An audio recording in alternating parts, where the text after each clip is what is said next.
A gift of chappal part 1 में हमने देखा कि मृदु अपनी आंटी रुक्मणी के यहाँ आई हुई है और वो अपने कजिन्स रवि और मीना के साथ खेल रही है। और रवि और मीना को एक कैट मिला था जो कि सीक्रेट है, वो किसी को नहीं बताया है। और वही कैट के बारे में रवि बहुत सारा कुछ बोलता है, उसकी हिस्ट्री के बारे में बताता है।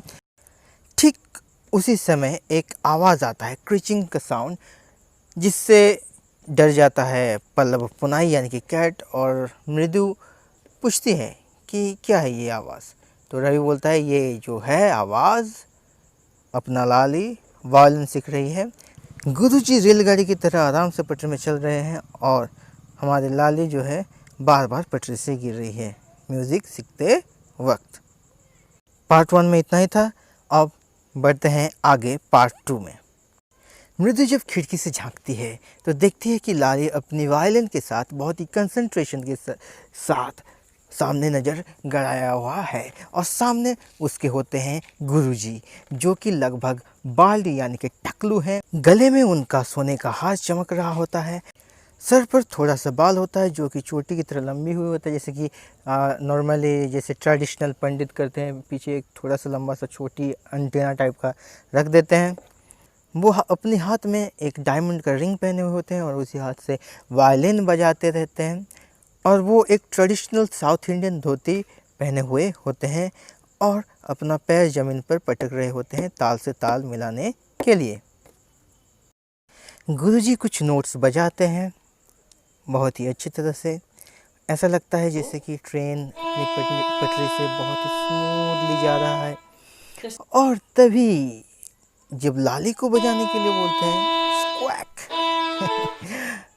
ट्रेन पटरी से गिर जाता है। और तभी उस वक्त एक आवाज़ आता है, अम्मा, ओ अम्मा। और उस वक्त रुक्मणी अपनी टापी से चैटिंग करते वक्त बोलती है, Ravi send that beggar away. Ravi बेटा उस बेगर को भेज दो। वो ऐसे बोली जैसे कि वो बहुत ही बड़े काम में बिजी थे। ये बात तो है, पर असल बात यह है कि वो भिखारी को भीख देना नहीं चाहते थे, क्योंकि वो भिखारी बहुत दिनों से उनके यहाँ ही आ रहा था और उन्हें लगता था कि वो अभी दूसरा घर ढूंढ लेना चाहिए भीख मांगने के लिए। और ये सब अपनी तापी को भी बताती हैं रुक्मणी। रवि एक अच्छे बच्चे की तरह अपनी माँ का ऑर्डर फॉलो करता है और जाता है भिखारी को बाहर भेजने के लिए। रवि को मृदु और मीना फॉलो करते हैं और जाकर देखते हैं कि भिखारी ऑलरेडी नीम के पेड़ के नीचे बैठ गया है, आराम से शांति फरमा रहा है, यानी कि रेस्ट कर रहा है। और तभी जाके रवि बोलता है, चले जाओ यहाँ से, गो अवे। पार्टी कहती है कि तुम्हें अगला घर ढूंढ लेना चाहिए भीख मांगने के लिए। और तभी भिखारी अपनी आंखें खोलता है और बहुत ही दुखी के साथ कहता है कि वो बोल रहे हैं मुझे जाने के लिए यहाँ से। वो बोल रहे हैं इतने हफ्तों से मुझे वो दया दिखा रहे थे और अभी मुझे जाने के लिए बोल रहे हैं। मुझे विश्वास नहीं होता। I can't believe that they can turn me away. अम्मा, ओ अम्मा, ऐसे वो दुख भरी आवाज़ में चिल्लाता है भिखारी। और तभी रुक्मणी की आवाज़ आती है, रवि बोल दो उसे कि किचन में कुछ नहीं है और उसे यहाँ आने की कोई ज़रूरत नहीं है। Ravi did not have to repeat it all to the beggar. और रवि ये सब बेगर को रिपीट करने की ज़रूरत ही नहीं था। बेगर को ये सब क्लियरली सुनाई दिया और उसने कहा, ठीक है मैं चला जाऊँगा, पर थोड़ी देर के लिए मुझे इस पेड़ के नीचे रेस्ट करने दो, आराम करने दो, क्योंकि बाहर बहुत गर्मी है, धूप है और रास्ते की डंबर जो है, टार जो है, वो पिघल के मेरे पैर में लग गए हैं और मेरे पैर में छाले पड़ गए हैं। तो मैं कुछ देर के लिए यहाँ रुक जाता हूँ, फिर मैं चला जाऊँगा। जैसे ही उसके पैर देखते हैं बच्चे चौंक जाते हैं। मृदु कहती है, अरे इसके पास तो कोई पैसा भी नहीं होगा चप्पल खरीदने के लिए, चलो इसको हम चप्पल देते हैं। क्या तुम्हारे पास कोई पुराना चप्पल है? रवि ने बोला, मुझे नहीं पता, मेरा वाला तो बहुत छोटा है, नहीं तो मैं इसे दे देता। देख रहे हो बच्चे कितने संस्कारी हैं और कितने दयावान हैं। उसके बाद वो लोग चप्पल ढूंढने चले जाते हैं। रवि कहता है एक्चुअली कि मैं सोच रहा हूँ इसको चप्पल कैसे दिया जाए, और उनको घर की तरफ ले जाता है। उनको मतलब यहाँ पर मृदु और मीना को। और मृदु को याद आता है कि उधर एक चप्पल पड़ा रहा था, वो पुराने वाला चप्पल, और वो रवि को दिखाता है और कहता है व्हाट चप्पल इज दिस, ये चप्पल किसके हैं। और रवि देखता है, रवि का नज़र उधर जाता है उस चप्पल पर। वो कहता है यही सही चप्पल है, चलो ये वाला साइज़ उसको फिट आएगा, उसे दे देते हैं। और वो लोग जाके भिखारी को वो चप्पल दे देते हैं, और भिखारी बेचारा बहुत खुश हो जाता है और जल्दी से वहाँ से निकल पड़ता है, क्योंकि उसे पता होता है कि ये जो बच्चे हैं उसे जो चप्पल गिफ्ट दिए हैं वो अपने पेरेंट्स को बिना बताए दिए हुए हैं, और अगर वो पता चल गया उनके पेरेंट्स को तो वो चप्पल फिर से छीन लेंगे। इसलिए वो जल्दी पहन के वो वहाँ से चला गया। उसके चला जाने के बाद जब क्लास ख़त्म हुआ, मास्टर जी बाहर आए और मास्टर जी यहाँ वहाँ ढूंढने लगे अपना चप्पल। कहीं दिखा नहीं उनका चप्पल। कैसे दिखता, वो चप्पल तो ऑलरेडी गिफ्टेड हो गया था किसी और को। तो उन्होंने बुलाया लाली को, बहुत ही दुखी दिख रहे थे वो लाली को कहती हैं कि बेटा क्या तुमने चप्पल देखा, मैंने यहीं कहीं रखा था।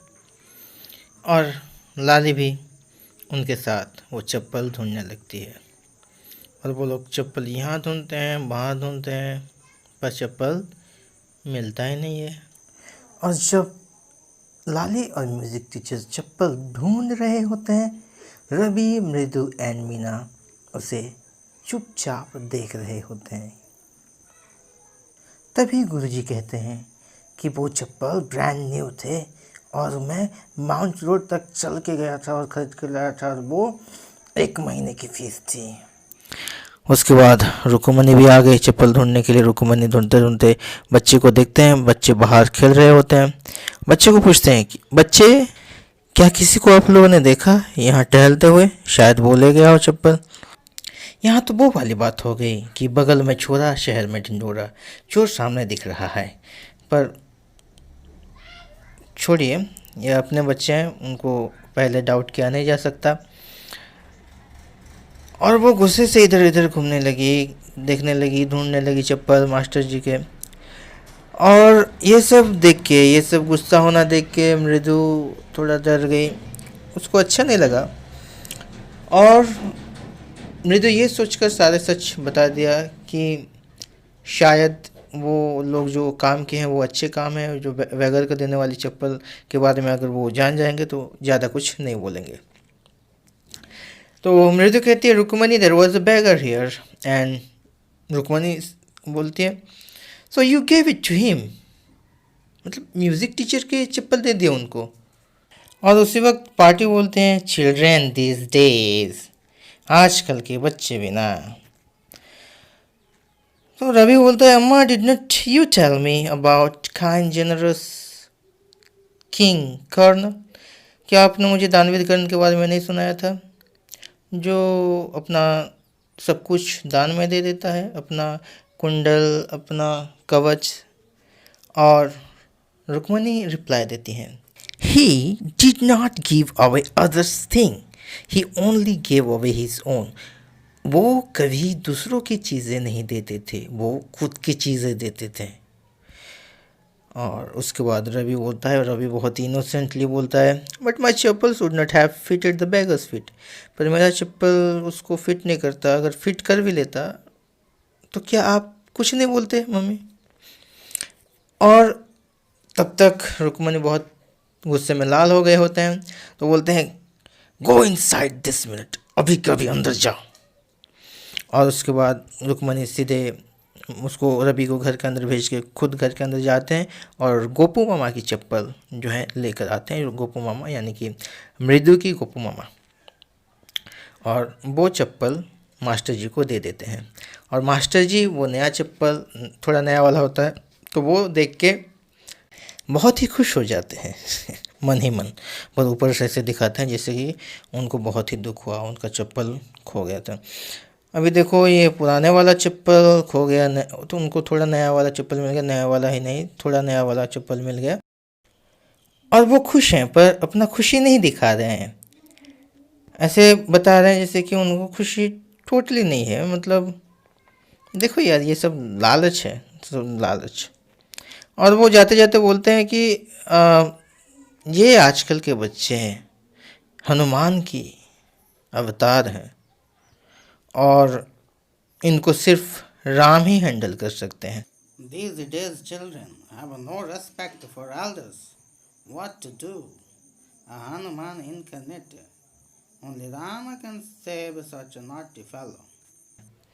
और ये बात सुनकर रुक्मणी गुस्सा हो गई, क्योंकि माँ है ना, अपने बच्चे को कुछ भी बोले वो चलेगा, अगर मतलब खुद कुछ भी बोले वो चलेगा, अगर कोई कुछ बोल दिया ना भाई मतलब सोच लो आप तो गए वहाँ से। तो यही बात सुन के मतलब जब मास्टर जी बोले कि ये हनुमान की अवतार है तो रुक्मणी डाइजेस्ट नहीं कर पाए। वो डायरेक्टली तो बोल नहीं पाए पर दरवाजे पर ऐसे खड़े हो गए जैसे कि वो पंडित जी यानी कि मास्टर जी को बोलना चाहते थे अभी निकलो यहाँ से, अभी निकलो। और पंडित जी चले गए। उसके बाद रुक्मणी मृत्यु को टिफ़िन खाने के लिए बुलाते हैं और उन बच्चों को बोलते हैं कि अरे तुम बच्चे भी ना कैसे सोच लेते हो यार ये सब कुछ। मतलब अगर आज तुम्हारे गोपू मामा चप्पल पहन कर गए होते तो क्या होता। शुक्र है कि वो आज चप्पल पहन कर नहीं गए, और जब वो घर लौटेंगे और पता चलेगा कि उनका चप्पल मास्टर जी को दे दिया गया है तो क्या हाल होगा भाई। ऐसे मजाक में बोलते हैं, ऐसे सोचकर वो थोड़ा हंस रहे हैं और यह आपका चैप्टर ख़त्म हो जाता है यहाँ पर। इस बार मैं कंप्रिहेंशन चेक वाला आंसर नहीं बताऊंगा, पर ज़रूर ये बताऊंगा कि इस चैप्टर में से इम्पोर्टेंट क्वेश्चन कौन से होते हैं जो कि लगभग हर एग्ज़ाम में पूछे जाते हैं।